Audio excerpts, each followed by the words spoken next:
Story time with Stephanie Storey. Hi, my name is Stephanie Storey. I'm an art historical novelist, and this is Story Time. Today, I am very excited to sit down and talk to my guest about all kinds of things. She is the writer of this new memoir called I'm Still Here, and it just came out in April 2020. So welcome to the show, Martina Reaves. Thanks so much. I'm happy to be here. Okay, tell me a little bit about what your memoir is about, and then I'm going to ask you why you finally got around to writing it. But tell me just a little bit about the story you're telling in your memoir. There are two strands to the story. One is my life story, starting at age 20 when I moved to San Francisco. And it tells about getting married to a man, coming out, having a child by artificial insemination, raising him when it was unusual to be a two-mom family. And the other strand is about a tongue cancer diagnosis I had in 2008, which became a terminal diagnosis in 2009. And it's about walking the line between preparing for death and maintaining hope. And as you can see, I'm still here, hence the name of the book. I didn't die. Do you still have a terminal diagnosis? Do you still have cancer? Are you in remission? Tell me sort of where you are in that part of the story so that then we can talk about something frivolous like writing. In cancer land, nobody ever really tells you you're cured. Okay, right. But at this point, I have as much chance of getting tongue cancer as you do. Really? Yeah. So and my oncologist said if I got it again, he would consider it a new cancer, not the old cancer coming back. Okay. Why finally write your memoir now at this point in your life? What were you either trying to give to yourself, trying to give to your wife and son, or trying to give to other people? What were you trying to accomplish by writing this memoir? That's a great question. The answer is really related to how it came about. Okay. I first wanted to write the life story because we had our son in '86. There were not very many lesbian families then. And we were the first two-mom adoption, second parent adoption in our county in California. So that Tanya became my wife, Tanya, became a legal mother, and I got to stay a legal mother. So our son had legally two parents. It was the first time it had been done in our county. He was the first kid at our sperm bank to look up his donor. We were really early in having him. And I wanted to write the story about that and about meeting his father when he turned 18. Because I felt like it was an important story to tell about how things were back then. This memoir covers quite a long swath of time in our dear American history. And you have certainly, as we have already talked about, been at the forefront of some of the major changes socially in our country. How has it been to be a lesbian and watch how much our culture has changed and just the view, it's changed so much just in the last 10 years, 20, but since the holy goodness, it's changed so much. How has it been living through that in your experience? That's a big question. You can answer it in any way you want. I just sort of want a perspective on it. There's a place in the memoir when we adopt Cooper, when Tanya adopts him when he's 4, and we're in the courtroom, and I'm just expecting this to be it's just a process so that we don't have to fight with doctors about whether Tanya can give consent and all that stuff. And when he pronounces Tanya a legal mother, I don't know that I've done this since I was a kid where I actually started shaking vibrating with emotion. And I looked around the courtroom and like the court reporter was crying. People were crying in the room. It was so meaningful. And I thought to myself, oh, well, this is as close as I'm going to get to having my family recognized by the legal system. And I was so moved and so emotional, as was everyone else. It was just phenomenal. So I was so wrong. You know, I never thought we would get gay marriage in my lifetime. It never occurred to me that that would happen. And in the memoir, there's also the experience of having Californians give more votes to giving animals proper cages than letting gay and lesbian people marry, and how heartbreaking that was on the heels of Obama winning, to lose that initiative in California. So when the Supreme Court did it, I actually had a moment where I thought, John Roberts is not going to want to be on the wrong side of history. And even though he's conservative, he's going to vote with us. And I didn't say it out loud because it seemed way too Pollyanna-ish for anyone to imagine. And like you want to jinx it or something. Yeah. But when it happened, I was just completely euphoric and astounded. The picture on my personal Facebook page is of me and Tanya the day that gay marriage was affirmed by the Supreme Court. It was, I didn't even know that it mattered that much. Marriage to me was never my big issue. There were a lot of things about the gay rights movement that I thought were important, you know, parental rights, all that kind of stuff. But there's something about being recognized by society and told that you are really okay when you have had the experience of not being okay for a long time. That is incredibly moving and empowering. Okay, we are living through a very historical moment right now, right? Mm-hmm.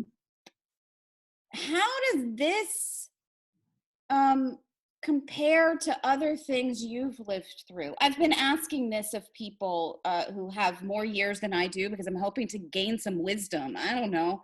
Does this seem as insane to you as it does to me?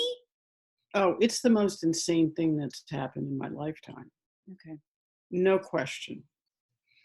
And I couldn't imagine anything being more powerful and profound in the 60s and 70s, but this is in a class by itself. But I will say this, it's a whole lot like having serious cancer for me. I don't want to say that in a dramatic, traumatizing way, but when you're sick with cancer, you have an immune system at some point, usually in the process, where you really can't be out in the world. So I had long stretches while I was sick with the tongue cancer where I couldn't be with friends. I couldn't go to meetings. I couldn't shop. I couldn't go out in the world. I'd go out with Tanya after dark and hike around the neighborhood just to get fresh air and exercise. But my immune system was so compromised, it was dangerous for me to be doing other things. And so this kind of hibernation is not so foreign to me as it is to someone who's never had that experience. And the same way we have to shrink back from all our social activities, I had to do when I was sick. I was very busy and gregarious before I got the tongue cancer. And what I learned in the process is actually that I'm much more of an introvert who faked it in life being an extrovert and acting like an extrovert, when really what feeds me is a more contemplative, quiet life with intimate contact with a few people. And I figured that out while I had cancer, so that this is not as difficult for me as it is, I think, for some people.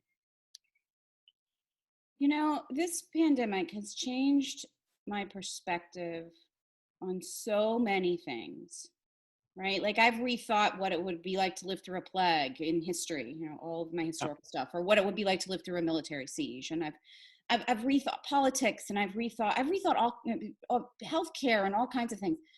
I did not realize that it would give me a new perspective on what it would have been like to be a cancer survivor until this moment. So thank you for that. That was a really moving thing to share. And it completely changes my perspective on a different human experience. I get a lot of students like in my writing classes who really want to start writing, even though, like you said earlier, you really wanted to write, but something held you back. And then finally you sort of went through that process, you went through that journey, and you started writing. Do you know what it was that held you back from writing before or earlier in your life? Do you know what that was? I think I partly thought I didn't have anything important to say. And I felt like it was important to talk about our family history and the changes that have happened in the last 35 years from when we started out. And there wasn't even a sperm bank where people would be nice to us. So that's what impelled me to write now. And also, I think I was in my 50s, and I've always done something creative. But a lot of the things I did were like I carved, you know, I sculpted marble. It's really hard on the body, hard on the body, hard on the lungs, really hard on the knees and feet to stand up and do it. And so I think I was also looking for something creative that was more compatible with my aging body. But it wasn't, I didn't like think this all out. You know, this is me looking back and thinking that that's what was going on. Mm-hmm. You know, I had this career being a mediator. It was rewarding, but a difficult career. Well, wait, go back and tell people at home, because they don't know. You used to be an attorney, and then you became like a divorce mediator. So go through a little bit of that before you continue on, so people are not like, what kind of mediator? You were an attorney and a divorce mediator. I was. I had been a hippie wannabe in Mendocino County with my ex-husband. And, you know, I did teaching, and I worked in a daycare center and made $350 a month. And I became late 20s, and I thought, this is just really not sustainable. So I decided to go to law school because I had that verve to, you know, change the world. I was becoming a feminist and really wanted to do things that would make a difference. When I graduated, I was getting divorced at the same time, and I had to get a job fast. And through friends, I ended up in this family law practice, which had never been anything I would have anticipated.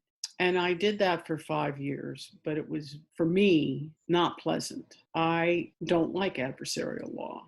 It doesn't agree with me constitutionally. So I had Cooper, and when I was supposed to go back to work, I was diagnosed with a different cancer, the first cancer, which was lymphoma. And immediately, it was just like this clarifying event that I was not going to go back to practicing law. I didn't know what I was going to do, but I was not going to go back. And about a year later, I had to figure out what to do when I healed. And I realized there were things about practicing law that I really liked. I liked problem solving.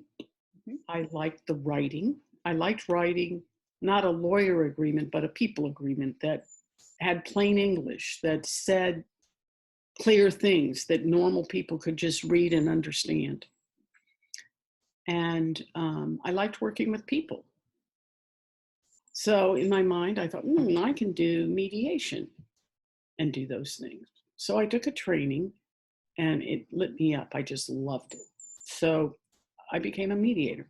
What did you get out of the years of lawyering and the years of mediating people's relationships, right? So much of writing is about finding the relationship and putting it on the page and making that real, even when you're writing memoir. What did you learn about people or the way to problem solve? What have you applied from that part of your life to your writing life?